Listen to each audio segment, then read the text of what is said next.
wabarakatuh. Halo teman-teman semua, apa kabarnya? Semoga kita semua dalam keadaan sehat ya.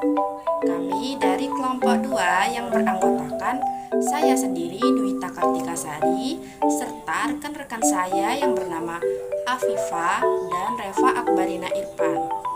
Kami dari kelompok 2 akan menjelaskan mengenai cahaya. Ayo teman-teman semua disimak videonya.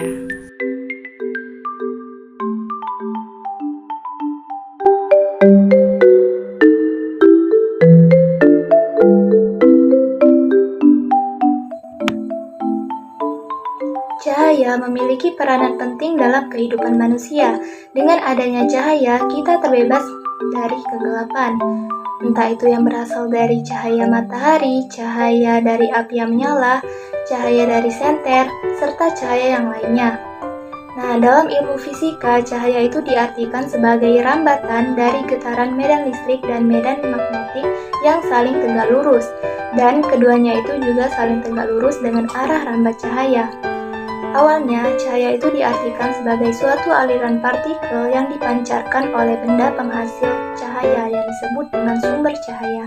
Namun, seiring berjalannya waktu, para ilmuwan melakukan berbagai macam eksperimen, sehingga banyak bermunculan teori mengenai cahaya. Berikut ini pengertian cahaya menurut beberapa ahli. Yang pertama, Plato dan Euclides. Plato merupakan seorang filsuf dan pakar yang berasal dari Yunani. Ia juga pendiri dari Akademi Platonik yang berada di Athena. Sedangkan Euclides merupakan matematikawan Yunani yang berasal dari Alexandria. Nah, keduanya ini berpendapat bahwa kita itu dapat melihat benda yang berada di sekeliling kita karena benda tersebut memancarkan sinar-sinar penglihatan yang disebut mereka dengan kumis-kumis peraba. Nah, apabila kumis-kumis peraba ini menyentuh benda, maka kita akhirnya dapat melihat benda tersebut. Yang kedua, Aristoteles. Aristoteles merupakan seorang filsuf yang berasal dari Yunani. Aristoteles ini merupakan murid dari Plato sekaligus guru dari Alexander Agung. Nah, Aristoteles ini menentang kumis-kumis peraba yang disampaikan oleh Plato dan Euclides itu, karena pada kenyataannya kita itu tidak dapat melihat benda-benda yang berada di dalam ruangan gelap. Menurut Aristoteles ini, penglihatan merupakan bentuk yang diterima mata dari objek yang sedang dilihat. Tetapi sayangnya, Aristoteles ini sendiri tidak dapat menjelaskan mengapa mata itu dapat melihat suatu benda, sehingga kumis-kumis peraba yang disampaikan oleh Plato dan Euclides itu bertahan sampai abad pertengahan. Yang ketiga, Al-Kindi. Al-Kindi merupakan seorang filsuf Arab dan filsuf Muslim pertama. Ia merupakan ilmuwan Muslim sekaligus orang pertama yang menjembatani ilmuwan Arab dan ilmuwan Yunani, khususnya dalam bidang filsafat. Nah, Al-Kindi ini secara lugas menentang konsep penglihatan yang dikemukakan oleh Aristoteles. Menurut Al-Kindi, penglihatan justru ditimbulkan karena ada pencahayaan yang berjalan dari mata ke objek dalam bentuk kerucut radiasi yang padat. Yang keempat, Al-Haytham. Al-Haytham merupakan seorang ilmuwan Islam yang ahli dalam bidang sains, falak, matematika, geometri, pengobatan, dan filsafat. Nah, Al-Haytham ini merupakan sang ilmuwan muslim yang meyakini bahwa sinar-sinar cahaya keluar dari garis lurus di setiap titik dari permukaan yang bercahaya. Ia juga menyatakan bahwa mata dapat melihat suatu benda karena benda tersebut mengeluarkan cahaya yang kemudian ditangkap oleh mata. Selain itu, Al-Haytham juga mencetuskan teori mengenai berbagai macam fenomena seperti bayangan, gerhana, dan juga pelangi. Nah, menurutnya warna-warna pelangi itu terbentuk karena cahaya matahari dipantulkan awan sebelum mencapai ke mata. Yang kelima, Kamal al-Din al-Farisi. Kamal al-Din al-Farisi merupakan seorang ahli fisika muslim terkemuka yang berasal dari Persia. Ia meneliti mengenai optik dan juga yang menghasilkan teori mengenai cahaya. Salah satu bagian yang paling penting dalam karya Al-Farisi ini ialah komentarnya mengenai teori pelangi yang menyangkal pendapat dari Al-Haytham. Nah, menurutnya, teori yang dicetuskan oleh Ibnu Haytham ini mengandung kelemahan karena tidak melalui sebuah penelitian yang objektif. Nah, Al-Farisi ini kemudian mengusulkan sebuah teori baru mengenai pelangi. Menurutnya, pelangi itu terjadi karena sinar atau cahaya matahari itu dibiaskan 2 kali dengan titik air hujan yang turun. 1 atau lebih pemantulan cahaya terjadi di antara 2 pembiasan. Al-Farisi juga membuktikan bahwa teori pelanginya itu mengandung eksperimen menggunakan sebuah lapisan transparan yang diisi dengan air dan sebuah kamera obscura. Yang keenam, Al-Hasan. Al-Hasan merupakan seorang ilmuwan Mesir yang mengemukakan pendapat bahwa mata dapat melihat benda-benda di sekelilingnya karena adanya cahaya yang dipancarkan atau dipantulkan oleh benda yang bersangkutan masuk ke dalam mata. Namun, teori ini akhirnya dapat diterima oleh banyak orang sampai abad ke-20. Yang ketujuh, René Descartes. René Descartes merupakan seorang filsuf yang terkenal sebagai seorang matematikawan asal Prancis. Descartes ini dijuluki sebagai bapak filsafat dunia modern. Nah, dalam suatu tulisannya mengenai optik, Descartes ini pada tahun 1637 mengemukakan sebuah teori mengenai cahaya. Menurutnya, cahaya merupakan suatu impuls atau gangguan yang dapat merambat lurus yang memiliki kecepatan yang cepat dan bergerak dari satu tempat ke tempat yang lainnya. Nah, teori ini dinamakan dengan teori impuls cahaya. Teori impuls cahaya dari Descartes ini pun dapat menjelaskan dan mendukung dari hukum Snellius.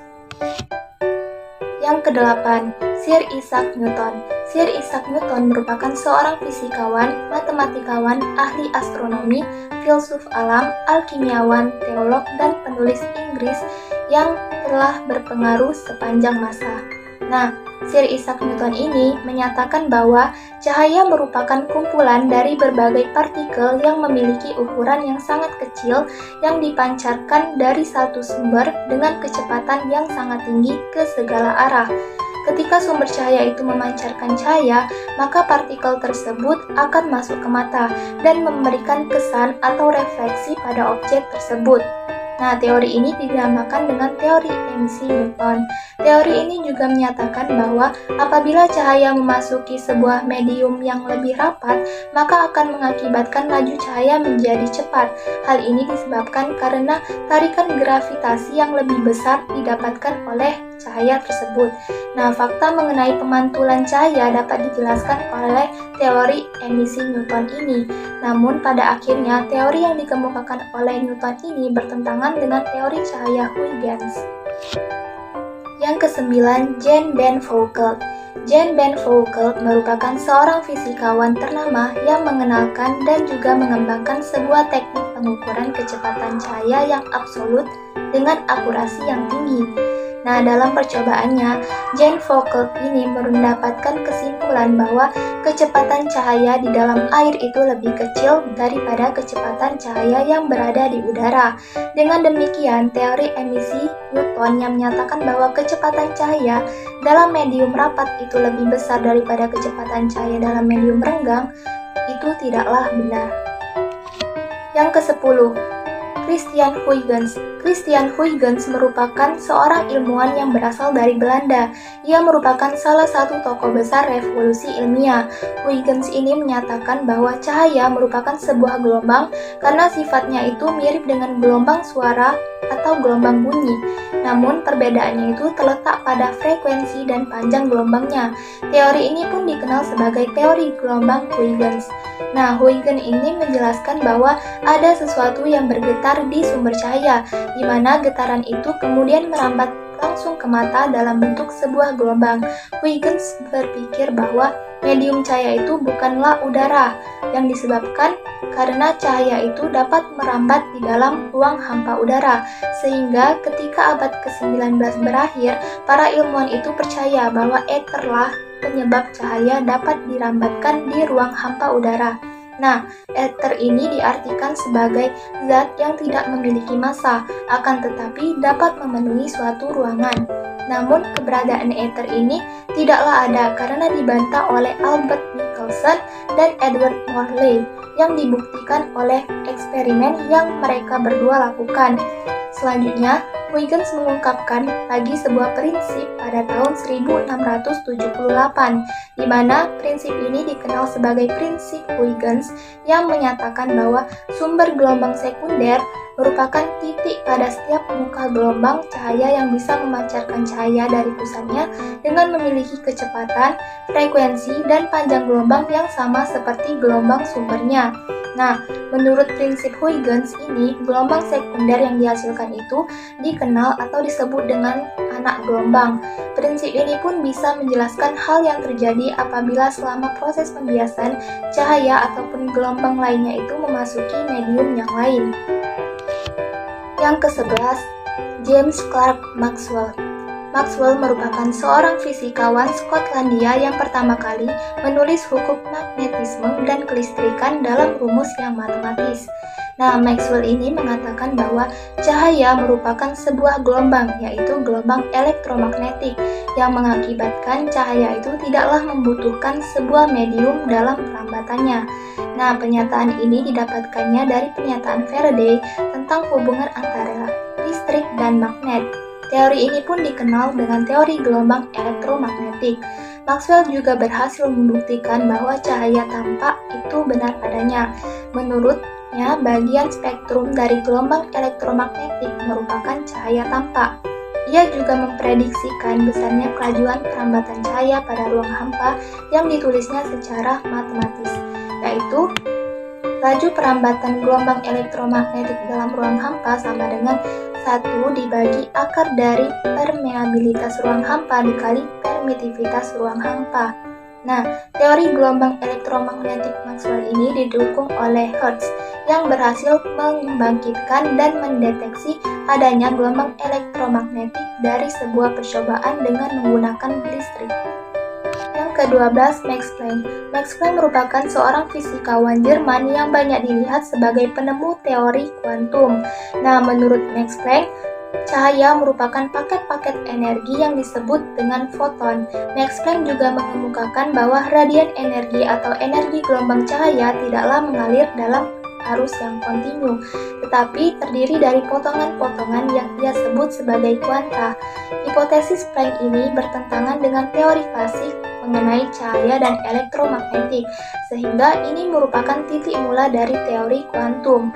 Planck juga menemukan bahwa energi foton atau kuantum itu berbanding lurus dengan frekuensi cahaya, yang dirumuskan sebagai E sama dengan H dikali V, dengan E adalah energi, H adalah konstanta Planck, dan V merupakan frekuensi radiasi. Nah, salah satu fakta yang mendukung kebenaran dari teori kuantum oleh Max Planck ini ialah efek fotolistrik yang dikemukakan oleh Albert Einstein pada tahun 1905. Efek fotolistrik merupakan keadaan di mana cahaya itu mampu mengeluarkan elektron dari permukaan beberapa logam.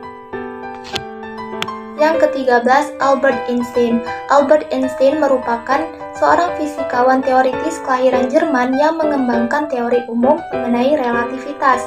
Nah, fisikawan teoritis kelahiran Jerman ini secara luas sudah diakui sebagai salah satu fisikawan terbesar sepanjang masa. Menurut Einstein, cahaya itu merupakan partikel-partikel foton yang energinya itu sebanding dengan frekuensi cahaya.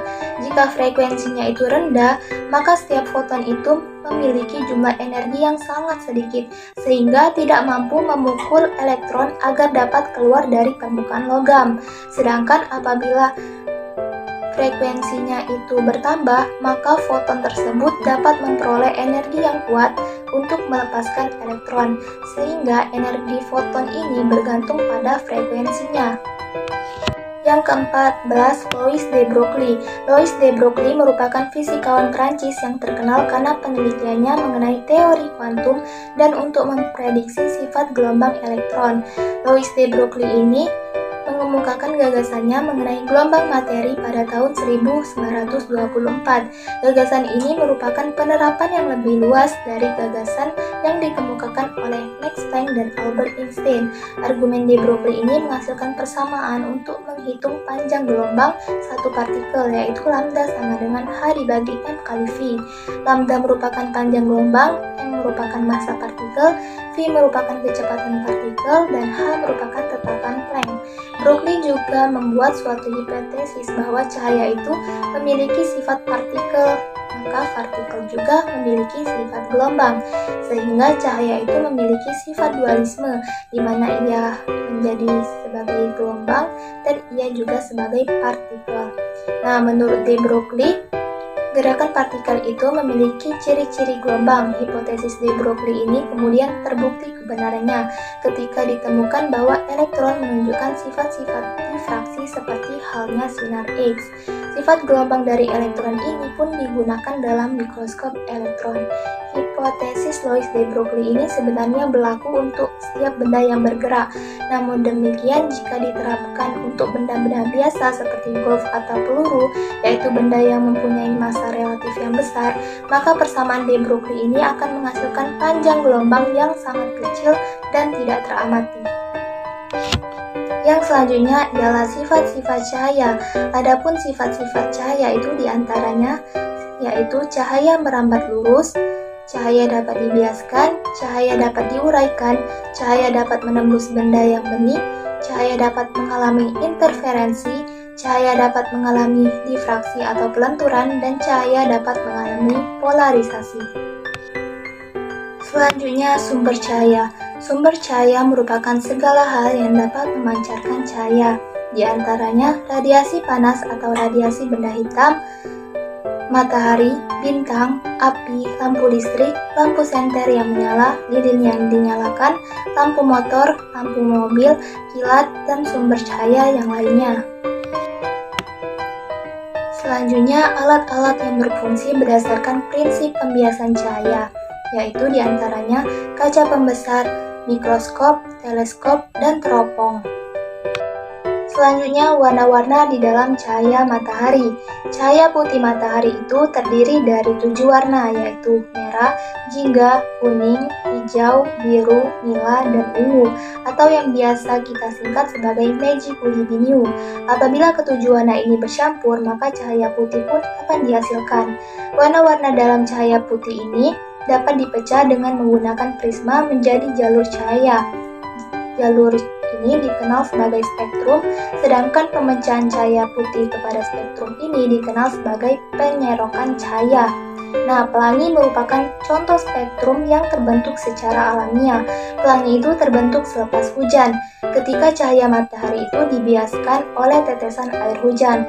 Tetesan air hujan itu pun bertindak sebagai prisma yang menyerokkan cahaya matahari menjadi 7 warna.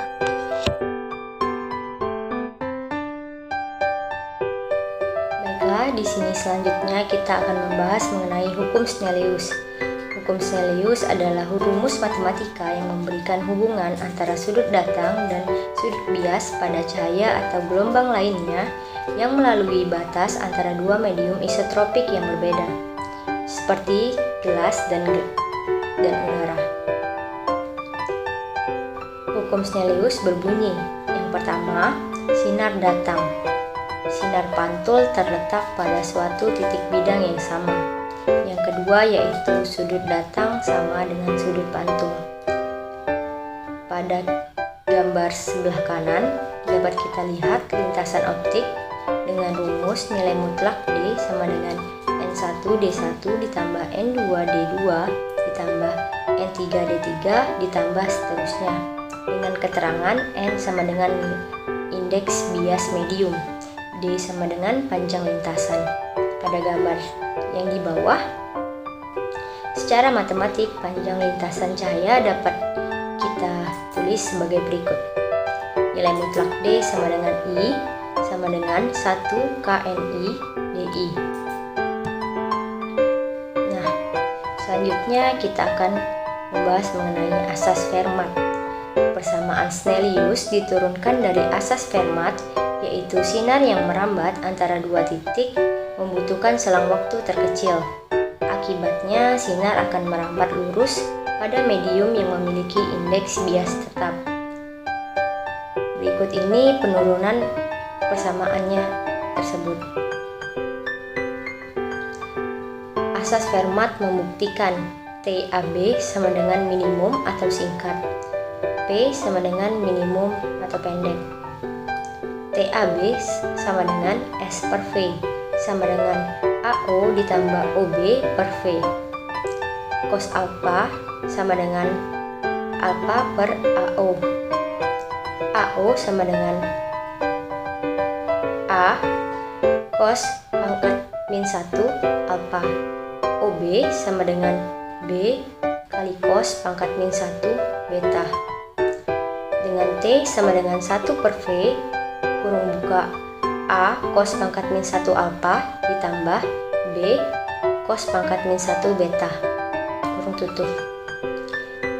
DT sama dengan 1 per V dalam kurung A tan alpha secant alpha D alpha ditambah B tan beta secant beta D beta. Nah, selanjutnya kita akan membahas mengenai kaca plan paralel. Kaca plan paralel adalah benda yang terbuat dari kaca berbentuk kubus dengan 6 sisi yang rata dengan sisi yang berhadapan sejajar. Dapat kita lihat gambarnya pada gambar sebelah kanan. Jika seberkas cahaya datang pada salah satu sisi kaca plan paralel, maka sinar ini di dalam kaca akan dibiaskan dan akhirnya keluar dari sisi yang lain, yang arahnya selalu sejajar dengan sinar datang.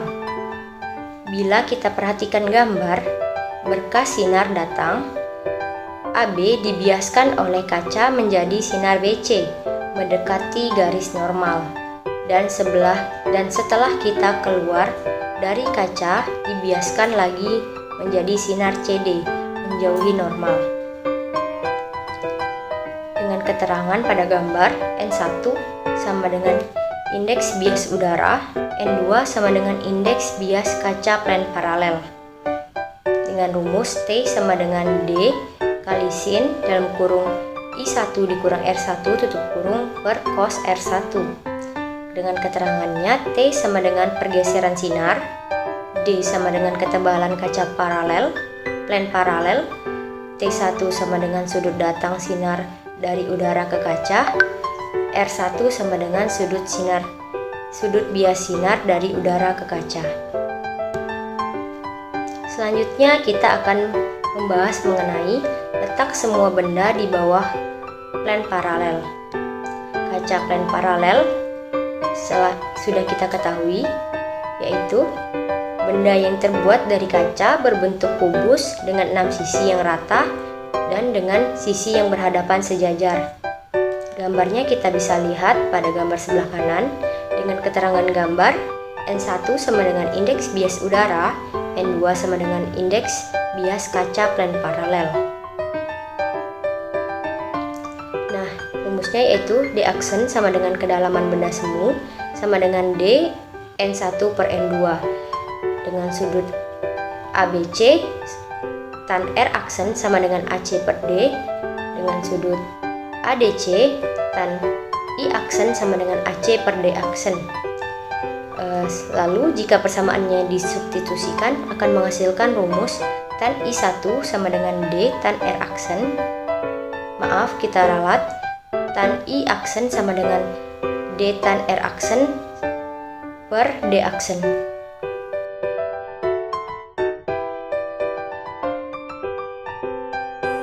Contoh soal 1. Seberkas sinar laser jatuh pada permukaan kaca plan paralel dapat membentuk sudut datang sebesar 45 derajat. Jika tebal kaca plan paralel sebesar 15 cm dan sudut bias yang dihasilkan adalah 20 derajat, tentukan besar pergeseran yang dialami oleh sinar laser tersebut. Pembahasan.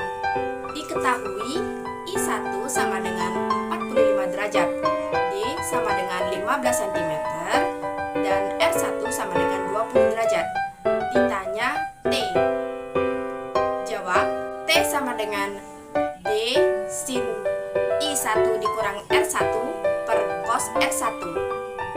Menghasilkan T sama dengan 6,7 cm.